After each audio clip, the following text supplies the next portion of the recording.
napuntahan ko rin at long last itong White Island guys ng Camiguin. At mind you, napakapino ng kaniyang buhangin at napakaganda mga guys ng lugar nila.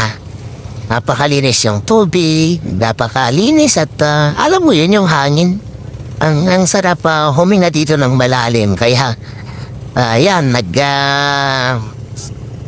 lakwatsa ako dito. At in-enjoy ko ng todo yung mga tanawin dito. Yung sun, yung beach, yung water, yung hangin, etc. Yung paligid, guys. Ang ganda, promise, talagang kakaiba. Parang out of this world itong White Island, guys. Sana mapuntahan ko ulit at ma-experience ulit ito. Wow.